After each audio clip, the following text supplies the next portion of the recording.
spaces since Christmas and New Year. Yes, we've been a little bit lazy. We've been taking some much needed break to wait for the AlphaPicks lads to turn up. So obviously this is the usual Friday fix, which usually means that we go through the week of trading, which has been, but we thought we'd do one today, basically as a what's happened over Christmas and the New Year, basically so we don't have to go over it all again next Friday. That's the crux of it. There's Jess. One sec, mate. Let me add you.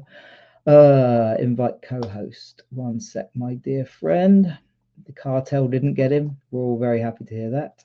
You should have an invite coming your way. One sec, let's see how this plays out. I nearly forgot how to use spaces. How about that for one? Is he there? Has he got the invite? I'm sure. Oh yeah. Hello. Oh, I've missed your voice. You too. So the cartel didn't get you. Yeah, they didn't quite get me. Oh, I must have given them the wrong details. You tried your best. I did. I really did try my best. I really did. But it was a good time though. Yeah, you had a great time. Yeah, it's very good. Lovely weather. Nice to get some. Sorry, happy to, as you say, good to get some sun. Yeah, I bet. Yeah. Was it? It's actually. I think it's actually freezing where I am right now. I am not happy. Yeah. Are we waiting for the big man? Yeah, he should be. He's probably he's very prim and proper though, isn't he? He probably gets it. Oh, there he is. Oh god, he's heard us talking about him. Fuck. One sec. Where is he? Invited co-host. Oh god. There he is. Dum dum dum. Better wait for him to just do some. Do you know any jokes? A bit of filler whilst we wait for him to join. What's blue? Friends, me and the lucky blue coat. Gentlemen.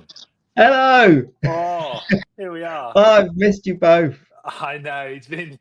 I mean, it's that period. I was actually saying to a friend, the murkiest period of the whole December is the 26th to the 30th, which is this, these days where no one really knows what day of the week it is. No one really knows what they should be doing, if they should be doing anything, and they just seem to exist at the end of December. You've hit it there on the head there, especially for trading. I think it's like you said, it's that period between Christmas and New Year, and also if like this year, New Year's Day is in the middle of the week, the last couple of days, because you're like, firstly, like you said, what day is it? What year is it? You're also like OD'd on cheese at this point. But the thing is, the markets are open, but you're also like, but it is like a 2-day window between they're getting closed again for the weekend.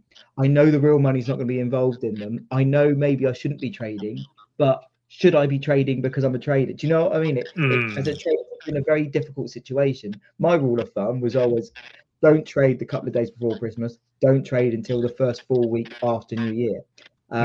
That's probably more a case of, that's, back in the glory days when I'd be drunk for 2 weeks. But more importantly, I think I've got some very bad stories from when I have tried trading in thin and wispy markets, and it's not gone very well. Yeah, I agree. And also it's like typically, because obviously a lot of clients are off over that period as well, the demand for trading over the period, it should be less anyway. Unless you're hit with a really case in point, price action yesterday in the S&P, right? Open stocks in general, slams up really early, like overnight and stuff, ramps on the open, and then the arse fell out of it. You know what I mean? Agreed. And actually, that's a lovely place to start. Actually, hello. That's a lovely segue. You definitely didn't. You definitely didn't. There's a few bits and bobs I want to talk about. There is some fresh news out from this week I want to talk about, but as part of a little preview/review of the year, opening price action, I was looking at some of the S&P 500 forecasts from the street for 2025. Interesting. Obviously, I think the average gain across the street that they're looking for is about 13%, which obviously is a very healthy indication. This normalize it. 13%, traditionally is a decent return. Yeah. Bank of America, the most ominous one, set a target of 6,666 points as their forecast, which is a bit of a spooky one, eh? But yeah, so I mean, yeah, the broad consensus is US equities probably going to have another good year. Although I will, there was a great chart in our charting pack from a couple of weeks ago that basically looked at a forecasted forecast versus actuals historically for the street. And you know, as I think everyone's aware, any of these forecasts should be taken with a heavy pinch of salt, because when you look back, they don't actually, or even potentially have a 50% hit ratio. But it's a good indication. Oh yeah, thank you, Mr. Jesse. Oh Yeah, no, he's so you on can see it form, there. isn't he? Oh god, we're starting 2025 very strong. A little bit too strong, to be honest. We need to reset expectations. We'll build up. We'll build up. We'll build up. But yeah, so I thought that was quite a good one to start off with. And I suppose the other one that I wanted to talk about was an interesting piece from Goldman Sachs last week. David Costin, their chief equity strategist, he was basically chatting and making the case for the S&P 493, aka strip out the Mag 7. How will breadth trade? How will the Oh, 493 got you. others do? Okay. And he actually is the opinion that the S&P 493 will have a good year, and actually the outperformance of the Mag 7 versus the 493 should be actually much smaller this year, because earnings growth potentially could narrow between the two. And I think personally that's one of the big themes that should be spoken about this year, is not just the S&P 500 and how that does, but really how much of this is going to be driven by the Mag 7 and how much of this is going to be a broader market rally, which is Yeah. more healthy. So I don't know if we have any thoughts or I- comments on that. Well, I think that's a great way of looking at it. And like, personally, I'm apart from my own personal life where I'm very pessimistic on markets, I'm always bullish. But yeah, that kind of, I like that way of thinking. Also, I think for your sanity, it's far better to be a bull than a bear, because there's nothing worse than waking up every day hoping the world's going to collapse. It can't put you in a good frame of mind to start the day, right? But I like what the thinking is there. And, I think it's very easy to forget that we have had this insane, 2024 was an insane return on the S&P for 2 years running, right? Led by a very limited number of stocks. Now, that everyone loves to say, oh, that's a really negative thing for the stock market. Now, I would prefer to say, actually, this potentially is very bullish for the stock market for that reason, but for the reason you've just said, because if the market, the rest of the market, sorry, I'll start again. The rest of the components of the market start to play catch up, or just start to kind of trade healthily, you've already got a tailwind. So it becomes much more easy for, we always talk about the path of least resistance. The path of least resistance is already higher by a long shot. It doesn't take much for these smaller names and with slightly poorer performance to turn around. And what better time to turn around than with a Republican president that's literally going to deregulate, open up the floodgates for investment and stuff. I'm not going to say what I think is going to be on the year, but I'm expecting a very bullish year for exactly that reason. I agree that I think there's going to be a lot of catch up from the other stocks, but that doesn't mean that the Mag 7 aren't going to go up as well, because I also think they're still going to go up. I think I probably spent about 2 minutes talking about something I could have said in 30 seconds, but it's my first show back. Give me a break. We're all a bit rusty, aren't we? Still digesting the cheese. I think the good point as well on the Mag 7, because I know everyone's sort of talking about how much can that be sustained for this year. And I was actually listening to a really good it was the Bloomberg Europe Daybreak podcast as I was driving back to town 2 days ago, and they were actually making the argument, which I thought was very good, in that a lot of the AI actual deliverables from the Mag 7 haven't actually even become recognized yet. So for example, the example was of Apple, and it's like, Apple Intelligence has literally just come out to consumers. It's not even going to be released to China until April, I think it is.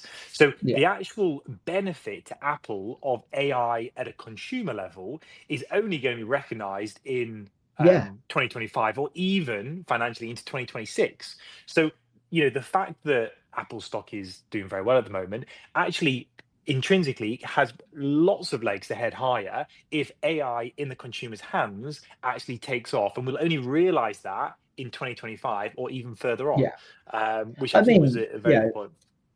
I mean, like, we know that a lot of it's like priced in, right? So we're not saying that nothing in future is priced in, because obviously other people are looking at this, but absolutely. I think, again, I know we do like going off on tangents, well, especially me. But on what you've just said then, it just reminded me of something that kind of, it couldn't be more anecdotal than what I'm about to say. So please bear with me on this one.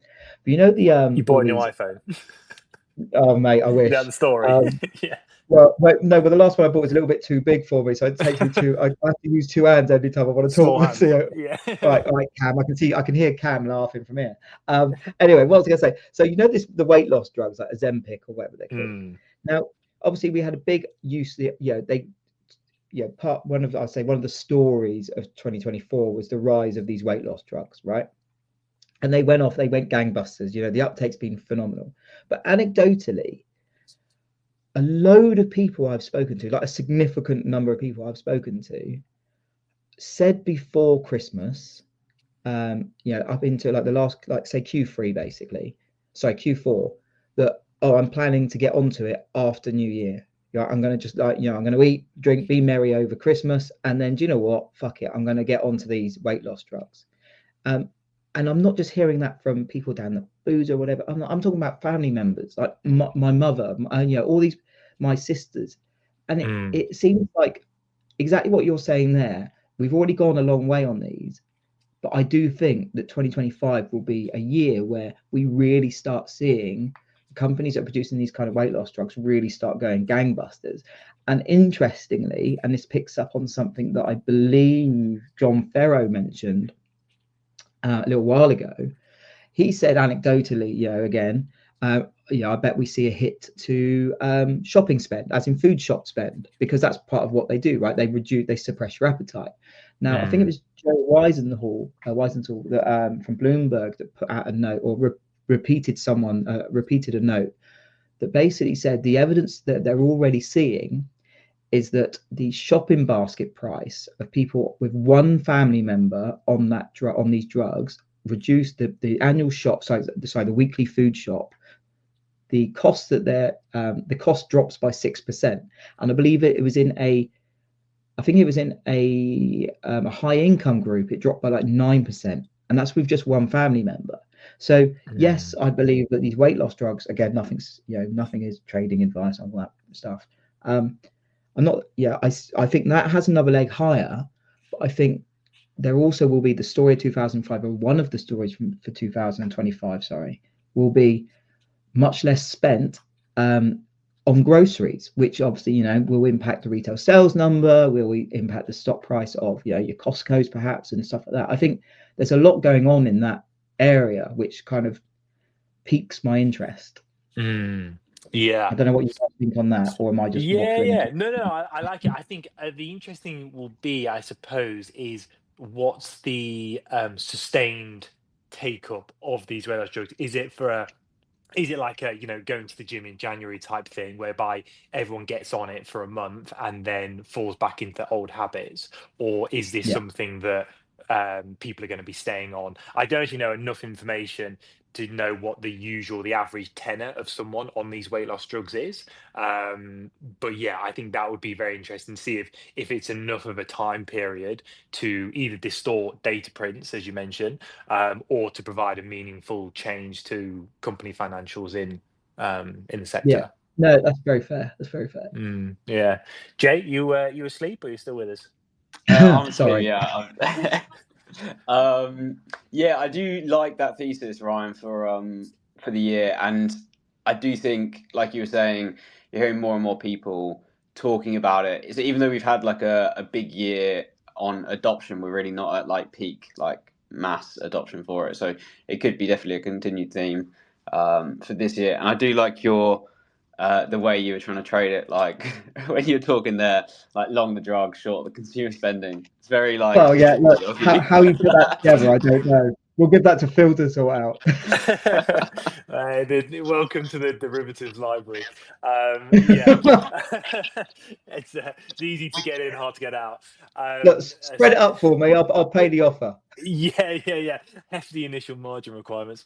Yeah, that's an interesting one. And then more specific news, two interesting stories this week that caught my Ooh. eye. One was yesterday, Hindenburg Research, who would be great to actually get on an audio with us at some point. They Yeah. have gone after Carvana, the US essentially online car supermarket retailer, not a Yeah. million miles away from something like an Auto Trader here in the UK. Yeah. And essentially, they've put out obviously a host of accusations, flagging up irregularities in accounting.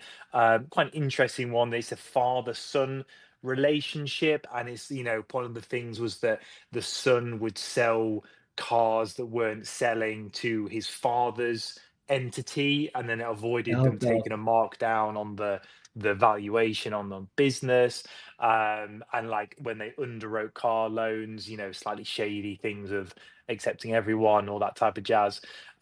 So yeah, the stock's down 6% ahead of market open, so we'll see if that materializes and heads down lower.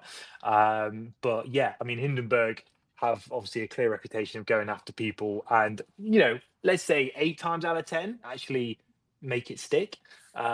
So yeah, I definitely that's a story to keep Well, focused on. yeah. On the flip side of that, our mutual dear friend Citrini, I believe Carvana was one of his kind of things to keep an eye on. And again, on his how he phrased it was, these are what were hedge fund darlings that then collapsed, and potentially very cheap pickings. I believe he listed how many? He listed like 25 or something. He listed, and Carvana was one of them. So that, again, on the flip side, there could be a case that I don't know, takes two to make a market. Yeah, for sure. I mean, I'm here for all the cliches. Yeah. The red flag for me was nothing to do with any of the actual accusations, but more the fact that the father is called Ernest Garcia II, and his son is Ernest Garcia III. And so for me, that tells me everything I need to know about the Ernest Garcia. No, you know what? I don't want to cast aspersions, but yeah, as soon as you said that, I'm like, oh, okay. Yeah. So that was that one. And then also Tesla overnight released their vehicle delivery numbers for Q4. And although it was a record quarter delivery, it was below expectations and meant that their 2024 total deliveries was down, I think it's about 2%. So it was a modest year-on-year fall. But obviously there's the chatter around, is the electric vehicle market potentially maturing? Are Tesla under pressure from BYD and some lower cost alternatives? And that's maybe the first, taking a step back and looking at year-over-year change and saying, is that something that investors need to be conscious of? Yeah.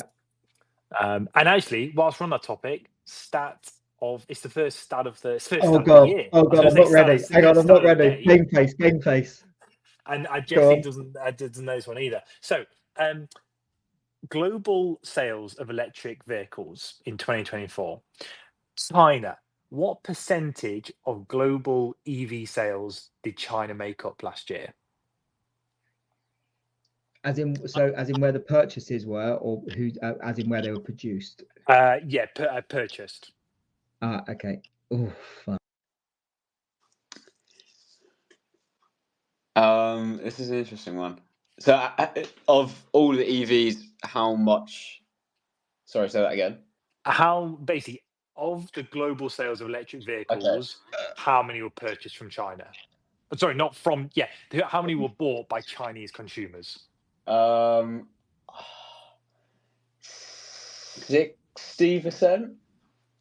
I'm gonna 60%. Okay. I'm gonna go 72. 70%. Oh, 70%. Right. I swear to God, I wasn't googling either. I'd say an interesting one. It's quite a lot, isn't it? It is I mean, quite it's a lot. higher than I would have said, more like 50%. There's a lot of them though. Yeah, it's very high. There's a lot of Chinese. Yeah. I don't know, it seems like there's some really bad feedback somewhere. Is it coming from Jay's thing? I'm not sure. Just on that, I know it's an underlying story that we'll hear probably a lot more about, but towards, it was picking up towards like Q2, Q3. And then it kind of died off in the Christmas. No one really cared about it. But there are a lot of rumors. Well, not rumors. I think it's fact, to be honest, that China has already hit peak gasoline consumption. And again, it's something that it's not exactly going to change the world overnight, but it's another thing to just, add to that basket of knowledge that you keep in the back of your head. When we talk about supply and demand, especially for things like energy products, that, they potentially are the first country. You could argue it's quite a landmark for, our existence, that we've had the first country hit peak gasoline consumption because of the move and the seismic shift towards EVs. So that's, a little fact for you. That is a great fact. Right? That's a fantastic. I've missed that. Well, that's a brilliant fact. Do I get a gold star from Mr. Fact? Yeah. Sure. Yeah, take it. Oh, yes, I will, mate. I will. Don't worry about that. That's going on the fridge. That was so. Those are ones where like it's pretty obscure, but yet it's very applicable. Right? Yeah, I like that. Oh, that's made my day. I'm not going to lie. I've got a bit stir crazy at home, so I'm glad that this speaks really He's got cheese hallucinations. Jay, any interesting statistics you want to throw no away? Pressure, mate. No pressure. I've got a gold star. Yeah, I don't think I'm taking Ryan's gold star. I'm trying to think if there's any. There's a few things I noted down here, but nothing hugely. What have you got noted down?